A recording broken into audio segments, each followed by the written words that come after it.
Hi, thanks for being in a new video. Let me tell you what I liked most and least about the Galaxy A05 after testing it, in case you're considering buying it. So, as always, let me tell you, don't buy the Galaxy A05 without watching this video.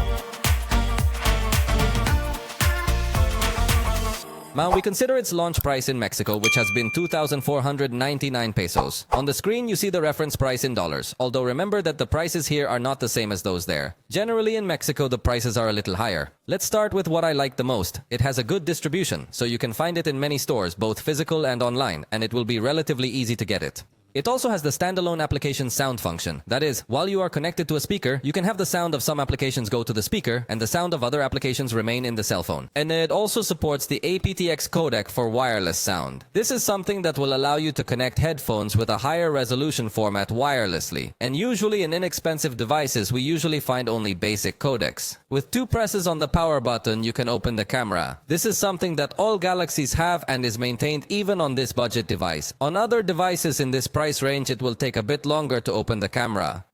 In fact, the front camera gives relatively good results. Obviously, this considering we are talking about a budget device. In fact, the camera in general behaves well. Even indoors, where we do not have so much lighting, manages to have good color saturation, and backlit also balances lights and shadows well. You can also scan QR codes from the main camera interface. This is something that may seem very simple for more expensive devices, but within budget devices, it is a feature that gives you a good experience. The 50-megapixel camera can really give you a good level of detail in this high-resolution mode. And using the night mode, the night shots are also good. And while you're recording video, it allows you to rotate to the front camera, something that no other device in this price range is going to allow you to do. So again, it's a feature that may look like a small detail, but in the price range, no other device will have available. It also has slow motion with 120 frames per second, although it's obviously a simple slow motion, but in the price range again, it's a rare feature.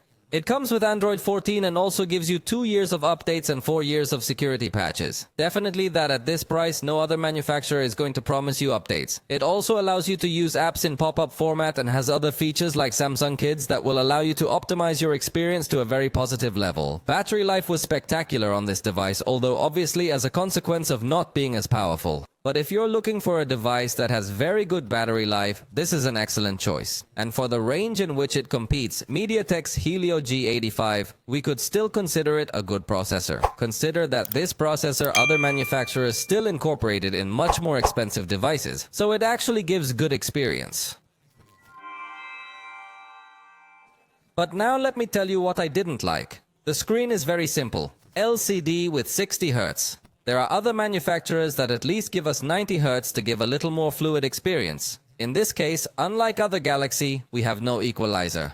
The microphones also do not capture the audio in a very pleasant way to say. Although in this price range, it is usual for microphones to be simple. This device is also not going to be very fast to say in its photo capture. And although it offers us a 10x zoom, the result actually looks with little level of detail. Video recording will also be simple. You'll notice, for example, that against the light, it's not going to give you a good experience. There is no stabilization. The front camera doesn't have stabilization either, so overall video recording is pretty simple here. Also, it doesn't have a fingerprint reader. This is possibly one of its weakest points, since other manufacturers will offer this feature at this price. Also, there is no charger included in the box. This can definitely become one of the main complaints. You will have to buy the charger separately.